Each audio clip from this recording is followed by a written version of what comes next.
Ya, baik. Selamat pagi Bapak Ibu Saudaraku yang dikasih oleh Tuhan. Salam sejahtera bagi kita semua. Salam sehat. Ya, Bapak Ibu, pagi ini saya akan membawakan renungan yaitu mukjizat di seputar Natal ya. Jadi kita ini sudah ada di suasana Natal. Saya membawakan renungan mukjizat-mukjizat di seputar Natal ya. Dan ada mukjizat yang luar biasa ya, yaitu yang dialami oleh Zakaria.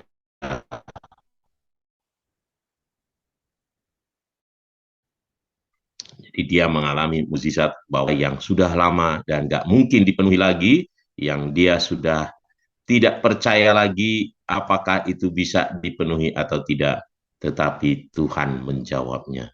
Ya, saudaraku, tentu akan lebih baik kalau dibaca satu perikop, tetapi saya bacakan hanya 2 ayat saja. Lukas 1 ayat 12 dan 13.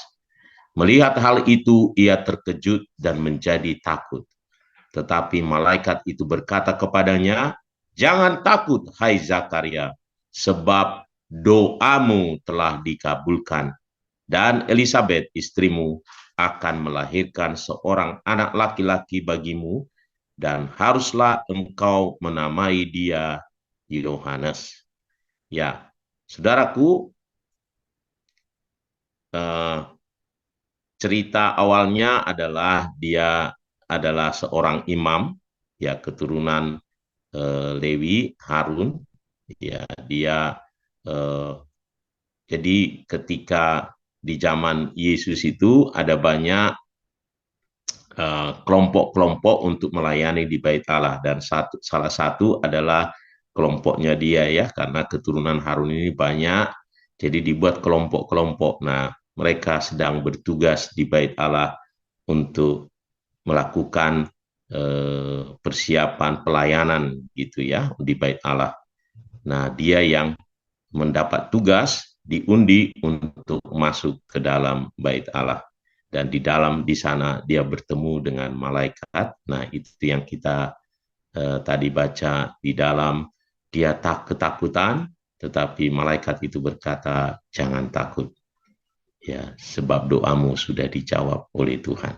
Nah, luar biasa. Dan banyak sekali saudaraku mukjizat di seputar Natal ya. Bukan hanya dahulu, di dalam Alkitab banyak terjadi keajaiban di sekitar Natal itu, tetapi juga di saat-saat sekarang ini ya, banyak orang mengaku kemuliaan Tuhan, ya, sangat pada Tuhan. Dan terbukti saudaraku, kalau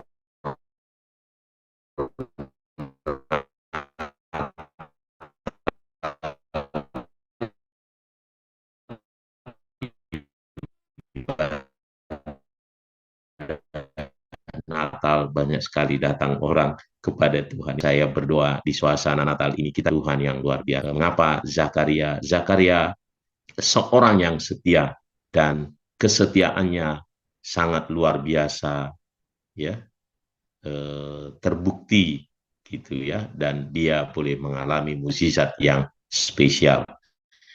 Ya, Tuhan memberikan berkat buat dia yang luar biasa, karena ya anak yang dia nantikan itu bukan hanya sekedar anak, tetapi ya Tuhan memakainya menjadi nabi terakhir ya saudaraku.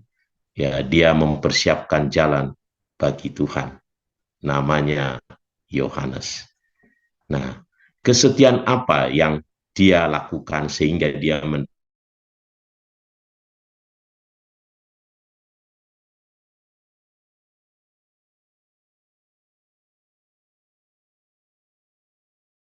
tentu setiap orang yang datang kepada Tuhan akan mendapatkan berkat, tetapi ada yang spesial bagi orang-orang yang setia. Karena memang dengan harga yang besar, kita akan mendapatkan berkat yang besar. Tentu demikian, saudaraku ya. Nah, tidak mengurangi supaya kita boleh berharap kepada Tuhan di Natal ini, siapapun kita bisa mendapatkan berkat dari Tuhan. Tetapi yang saya mau sampaikan adalah orang-orang yang setia akan pasti Tuhan perhitungkan, supaya setiap kita terdorong menjadi orang-orang yang setia. Nah, apa kesetiaan dari Zakaria?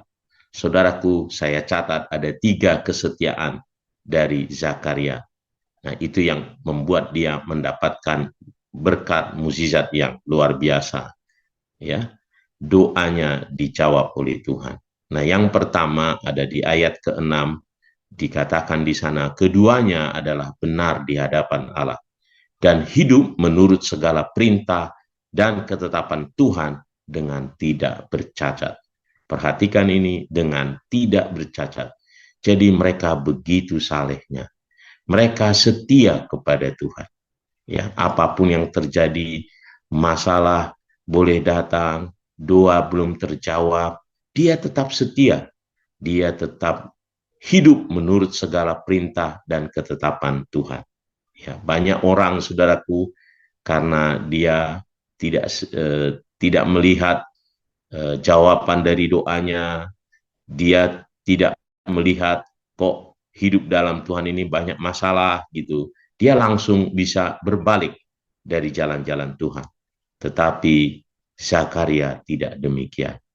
Dia benar di hadapan Allah dan hidupnya menurut segala perintah dan ketetapan Tuhan. Ya, dia tidak bercacat. Ya, terus ada di dalam rencana dan janji Tuhan. Dia terus berpegang bahwa Allah itu baik, bahwasanya dia tetap akan setia dengan janjinya. Dia terus melakukan bagiannya dan Allah akhirnya memperhitungkannya dan dia mendapatkan mukjizat yang besar. Ya. Nah, yang kedua adalah dia setia melayani. Ya, dia setia melayani. Nah, saudaraku, kalau dilihat dari tidak terlalu kelihatan bagaimana dia setia melayani, tetapi dari ayat ini, kalau kita lihat, saudaraku, bagaimana kelaziman yang ada di petugas-petugas pelayan di Bait Allah itu, kita akan bisa mendapatkan bahwa dia seorang yang setia melayani. Ya, jadi saudaraku, ditulis di sana di ayat 9, sebab ketika diundi sebagaimana lazimnya untuk menentukan imam yang bertugas, dialah yang ditunjuk untuk masuk ke dalam bait suci dan membakar ukupan di situ. Jadi saudaraku, karena banyaknya kelompok-kelompok tadi, ya mereka diundi. Ya, jadi bagi satu kelompok, lalu udah bertugas, orang yang akan melayani, ya bertugas masuk ke bait suci itu diundi. Jadi bisa dibayangkan karena diundi, di setiap kesempatan dia harus siap kalau dia yang dapat undian gitu ya. Jadi dia harus setia terus, setia melayani, mempersiapkan dirinya. Ya, saya bisa memahami ini ya karena saya ini hamba Tuhan, pendeta. Kalau ada di arisan, ada di perkumpulan, saya harus siap sedia untuk membagikan firman Tuhan. Jadi saya harus setia, ya.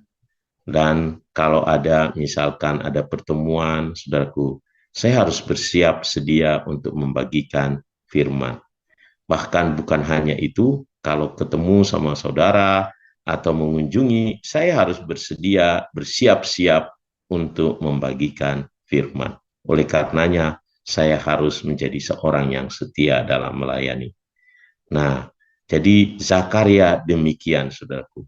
Dia akan bertugas, tidak tahu dia kapan bertugasnya, karenanya dia terus saja mempersiapkan diri untuk melayani Tuhan, ya, mendapatkan tugas pelayanan.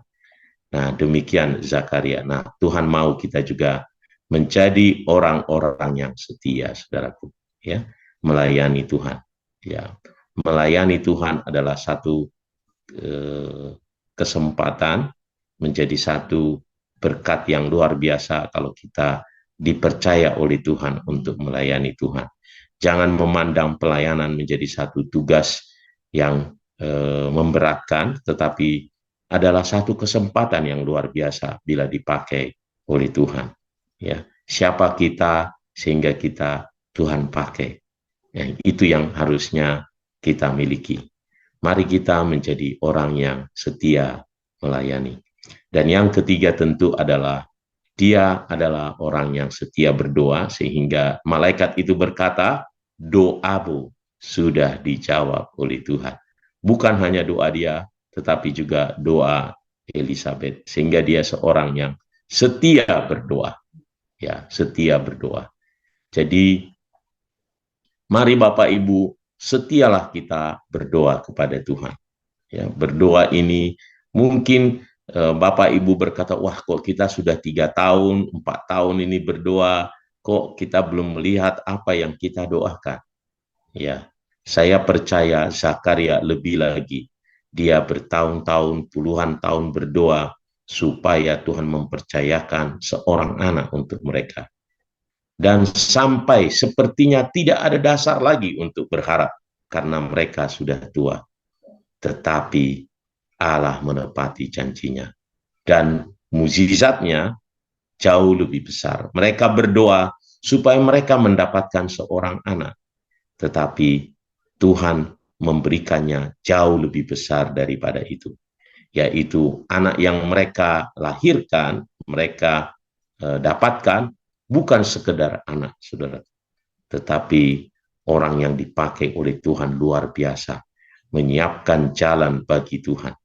Ya, anak yang membaptiskan Yesus, anak yang mendapatkan